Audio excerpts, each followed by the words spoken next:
Billah, my dear respected brothers and sisters, we're still with the same topic of the reasons for victory and reasons for defeat, as Allah subhanahu wa ta'ala mentioned them to us in the Quran. As in Quran, Allah revealed it to us as a constitution to follow in this dunya that can lead us to success in this life as well as in the hereafter. Last week we talked about 7 of those reasons that Allah subhanahu wa ta'ala mentioned them in a couple of ayat. Talking again about other reasons, other factors, Allah mentioned them in the Quran. As I said, in the Quran, it includes everything, but just we need to read it with understanding. Read it with explanation for the meaning of it and understand the meaning of Kitabillah subhanahu wa ta'ala.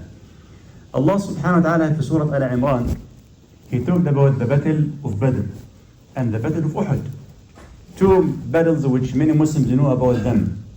Battle of Badr, there was victory. Battle of Uhud in the beginning was victory and at the end is debatable. But anyway, Allah talked about both of them so we can learn and know why what happened in Badr happened and why what happened in Uhud also happened. To explain to us from Kitabillah subhanahu wa ta'ala. When you look at the Battle of Badr, it was the first actual confrontation between Muslim and non-Muslim. That's why it's called Ghazwat Badr al-Kubra, the great Battle of Badr. When you compare the Muslims with their enemy in this battle, with just simple comparison, you will see and you will find out why what happened. If you talk about the number, for example, you have 314 people are going to fight 1,000 people. So the number, there is no comparison. There's almost 1 to 3 or maybe more. If you look at the armament which they have with them, the tools that they had to them, Muslims had 70 camels, and the camel was a sign of power. It gives the army a power. Muslims has only 70. Al-Kuffar, the non-Muslims, the worshipper had 700. No comparison. And for the horses, Muslims has 2 horses, only 2. And the non-believer had 200. 200 horses against 2. Even the intention, what is the meaning of the intention? Why Muslim went out 4 and why the other worshipper went out 4?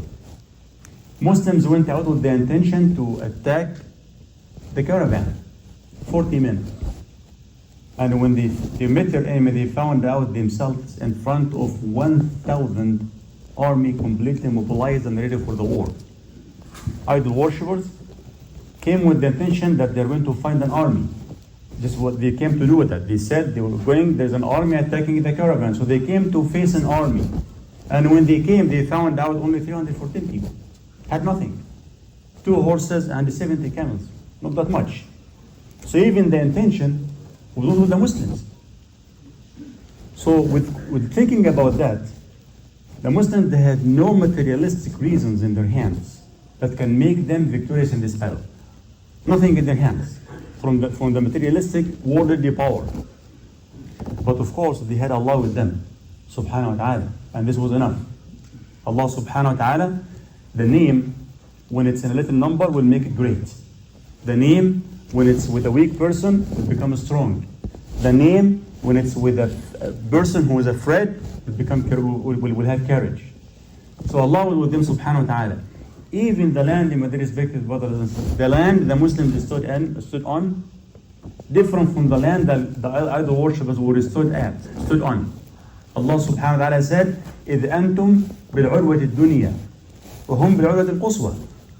Remember when you were in the closest side of the valley to Medina, and the other worshippers were in the farthest part of the valley in Medina. Be quiet. We're in the farthest part from Medina.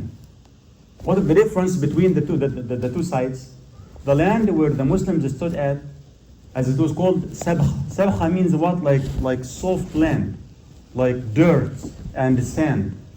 Imagine you are walking in a big level of sand. It would be tiring, exhausting for you because there is no solid land under your feet. But the kuffar were in a solid land, easy for them to walk. So even the land was not in the side of the Muslims, was not in the favor of the Muslims. Rasulullah sallallahu alayhi wa sallam, describing to us situation in the Muslim in the Battle of Badr. When he made dua to Allah subhanahu wa ta'ala, when he attended the situation, and they saw al-kuffar with their enemy, with their numbers and everything, and the Muslimun were not ready. So Rasulullah made dua, and he said, Allahumma innahum jiya'un fa'at'imhum, hufatun fahmilhum, uratun faksuhum. Allahumma in tahlik hadhihi al-'isabatu la tu'badu fil ard. So, oh Allah, this is my army of Rasulullah sallallahu alaihi wasallam. Oh Allah, they are hungry, so feed them. Oh Allah, they are naked, so dress them. Oh Allah, they are barefooted, so carry them. Oh Allah, if this group were to be destroyed, no one will worship you in the earth. Yes, my dear respected brother and sister, this was the situation. Jia', hufah, urah. Hungry, naked, barefooted. This was the situation. Very simple people. And in a very weak situation. But Rasulullah sallallahu alayhi wa sallam, he made dua to Allah subhanahu wa ta'ala. So Allah subhanahu wa ta'ala, the first thing happened in the favor of the Muslim, it was the rain. Allah sent rain subhanahu wa ta'ala. Why the rain for? The rain to make the land under their feet solid. It's sand or dirt. So the rain will make it solid under their feet. As Allah subhanahu wa ta'ala said, that وَيُثَبِّتَ بِهِ الْأَقْدَامِ. Allah sent the rain to make the feet firm. And Allah subhanahu wa ta'ala mentioned in Surah Al-Imran and in Surah Al-Anfal the reasons for that. Allah said to mention His favor over the Muslims in the time. Allah said, وَلَقَدْ نَصَرَكُمُ اللَّهُ بِبَدْرٍ وَأَنْتُمْ أَذِلَّةٌ. Remember when Allah gave you victory in Badr while you were adillah. Adillah has two meanings. The word adillah, it has two meanings. The first meaning, adillah means weak and small in number. This is the meaning of adillah. You were weak and small in numbers and in power. And the adillah also can mean humiliation, humiliated, humbleness. Adhull lillah subhanahu wa ta'ala. When you make dhull lillah, you are humiliating yourself to Allah subhanahu wa ta'ala. So either the meaning, it has either meaning, whether it has less in number or adillah lillah subhanahu wa ta'ala, both are good. Allah mentioned the favor on them, that to give them victory while they had no materialistic power in their hand, no reason for them to be victorious. Allah subhanahu wa ta'ala make them victorious. The other meaning, adillah. Adhull, as I said, adhull for the human, this is a bad thing. When the person humiliates himself to the human, this is the worst thing ever human being can do. But when the person make dhull lillah subhanahu wa ta'ala, humiliate himself to Allah, show humbleness to Allah, of course this is a great quality, and from the quality of the believers. And from الذل لله سبحانه وتعالى ألا تعارض أمره بهواك, that you will never challenge Allah's command because of your desire. This is the dhul. I desire something, I work toward a set, but it's haram. I know it's haram. That makes Allah angry. Or even makruh, ya akhi. Don't say haram. Something makruh. Because now people take things easy and said, is it haram, makruh? It's makruh, okay, I'll do it. Makruh, when you say makruh, mean dislike. Who dislike it? Allah subhanahu wa ta'ala. Why you make something Allah dislike it? You will not dare to do something your parents dislike it. Or your wife dislike it. Or your husband dislike it. Why with Allah people became very lenient? It's only makruh. Yes, makruh. Makruh to who? To Allah. Allah, the one who created us, beautify us, give us all the rizq and the ni'am, He hates something. Why you do it? So Allah subhanahu wa ta'ala here explaining to us, الذل لله is not to oppose Allah's command, Allah's orders with any desire. As Rasulullah said, لا يؤمن أحدكم حتى يكون هواه تبعا لما جئت به. None of you will be a complete believer till his or her desire, what you desire, what we desire, what we wish to happen, it has to be matched with the religion of Allah subhanahu wa ta'ala. Other than this, our iman will not be complete. There is deficiency in it. When the person sees something Allah hates and is still doing it, there is something wrong in the iman, need to be fixed. So Here Allah subhanahu wa ta'ala said, Allah gave you victory in Badr while you were adillah. Some reasons Allah mentioned in this surah. Allah said, إِذْ تَسْتَغِيثُونَ رَبَّكُمْ فَاسْتَجَابَ لَكُمْ أَنِّي مُمِدُّكُمْ بِأَلْفٍ مِّنَ الْمَلَائِكَةِ مُرْدِفِينَ. Allah said that remember when you seek help from Allah, when you sought help from Allah subhanahu wa ta'ala, from your Lord, then He responded to you, He replied to you, and He said, I will support you, I will reinforce you with 1,000 angels came succeeding each other. So Allah said to Rasulullah, to the believers, when they make istighatha. So the first reason here is the istighatha. Or the second, the first one is the dhul lillah, submission to Allah subhanahu wa ta'ala. The second condition for victory is al-istighatha, seeking help. Allah subhanahu wa ta'ala is al-mughith. He is the helper. He is supporter. Allah subhanahu wa ta'ala said in the Quran, أَمَّا يُجِيبُ الْمُضْطَرَّ إِذَا دَعَاهُ يَكْشِفُ السُّوءَ. That who is the one who can respond to the one in distress when he invokes him and remove the hardship? If there is any ilah, said Allah, if there is any God, said Allah subhanahu wa ta'ala, of course none. So the person, when the Muslim realized that, they turned to Allah subhanahu wa ta'ala and they asked him help and support. And Ali radiallahu anhu, he described Rasulullah sallallahu alayhi wa sallam, he said, رَأَيْتُنَا لَيْلَةَ بَدْرٍ وَمَا مِنَّا إِلَّا نَائِمٌ إِلَّا رَسُولَ اللَّهِ صلى الله عليه وسلم. He said, I looked at the whole army in the night of Badr, the fight in the morning. At the night, he said, each single one of us is sleeping, except Rasulullah صلى الله عليه وسلم. كان واقفا يصلي ويبكي ويناجي ربه صلى الله عليه وسلم. He was standing, praying and crying and asking Allah subhanahu wa ta'ala for help. This is what Rasulullah did. The whole night, standing and crying and asking Allah for help. Why not? While he sallallahu alayhi wa sallam is the one who taught us this hadith, and he said, إِذَا سَأَلْتَ فَاسْأَلِ اللَّهِ وَإِذَا اسْتَعَنْتَ فَاسْتَعِنْ بِاللَّهِ. When we seek help from Allah. When we ask Allah. This was the orders of Rasulullah sallallahu alayhi wa sallam, Ibn Abbas and all the ummah after him. When we ask Allah. When we seek help, seek it from Allah subhanahu wa ta'ala. That's what he's doing, sallallahu what he was doing. And when Allah described and said, you sought help, Allah responded to you and gave you the help. With 1,000 of the angels. No, not one angel, 1,000. Well, my dear brother and sister, one is enough. One angel is enough. Huge power. Allah sent one angel. Allah sent, subhanahu wa ta'ala, Allah sent 1,000 angels for the believers. And the Sahaba heard that. They heard the voice of the angels in the battlefield.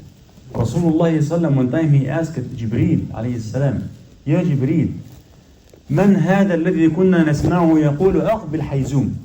The Sahaba heard the name, somebody said أقبل حيزوم. Yani go on Hayzum. They said, they don't know who's Hayzum and who's talking. They just heard a voice. And they were seeing a man falling dead. Who is this? Who is the one who is doing that? Ya Muhammad, هذا جند من جنود الله. This one of Allah's soldiers. So Rasulullah told him, who's Hayzum? He said, this is his horse. He was encouraging his horse to go faster and faster. Angel told him, from which heaven? He said, from السماء الثالثة, from the third heaven.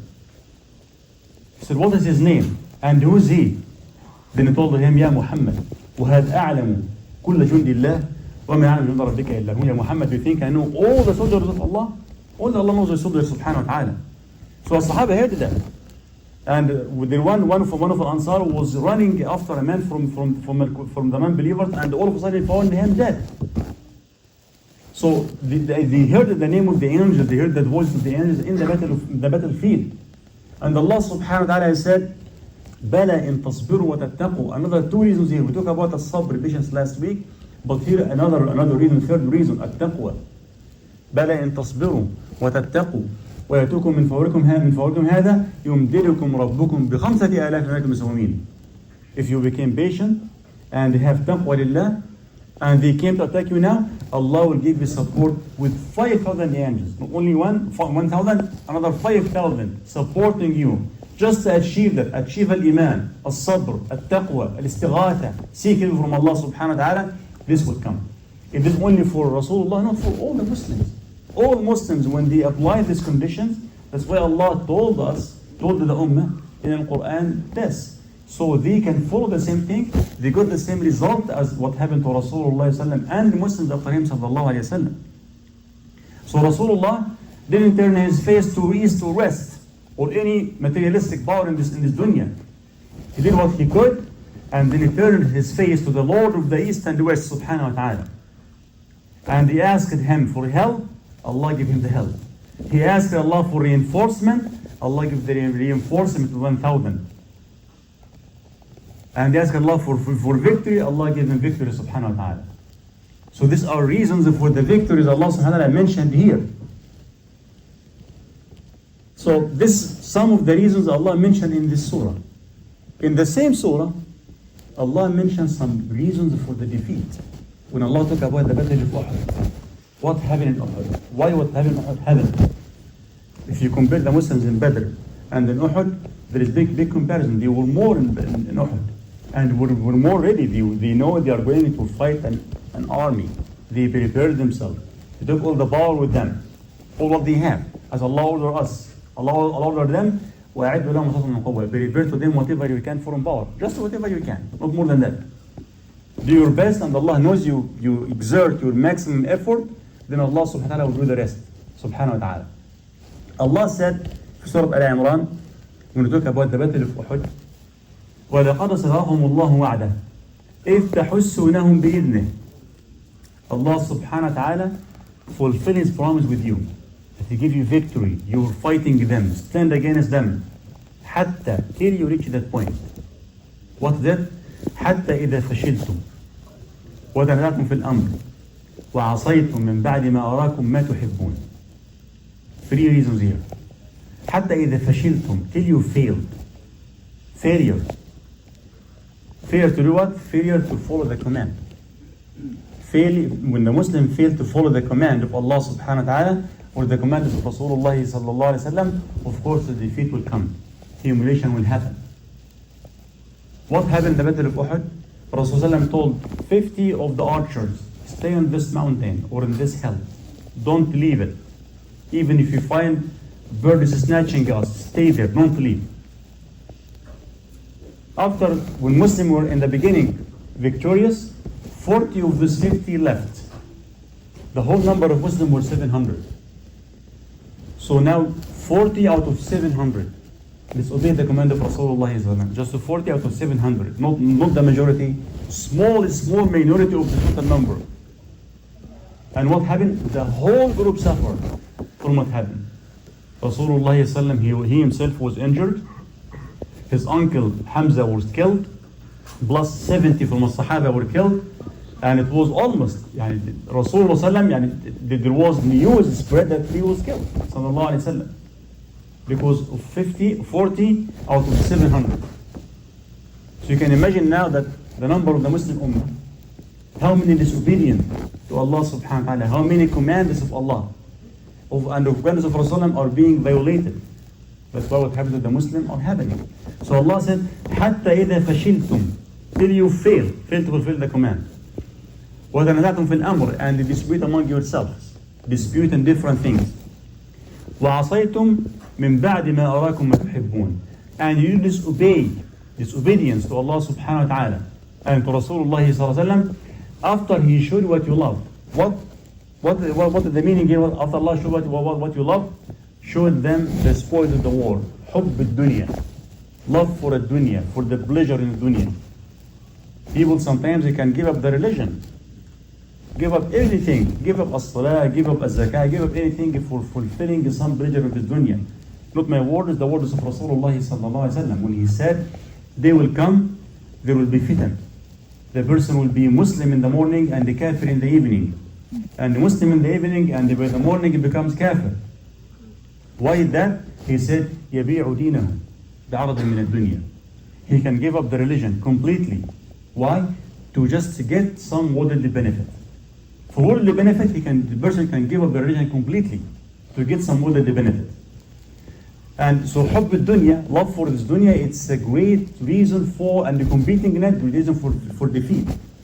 Hadith Thawban radiallahu anhu, when he said, Rasulullah sallallahu alaihi wasallam said, يوشك أن تداعى عليكم الأمم كما تتداعى الأكلة إلى قصعتها A day will come when the nations will be attacking you and surrounding you. Like when a hungry group are sitting around one plate and they snatch from it. Imagine if there is a plate and there is a group of people are hungry, working all the day and they sit to eat. Everybody take food, eat. Do you think the plate can defend itself? The plate cannot. So the ummah like that. Al-ummah surrounding them, snatching them, and they can't defend themselves. As-Sahaba ajma'in, they couldn't understand why this will happen. They know that they are small in number, they have less power materialistically, but every time Allah with them and supported them in Badr, in the beginning of Uhud, in Al-Ahzab, in Mu'tah, in Tabuk, name it, in Hunayn, in all of them. Less in number, less in power, and every time they get victory. Nobody dare to stand against them.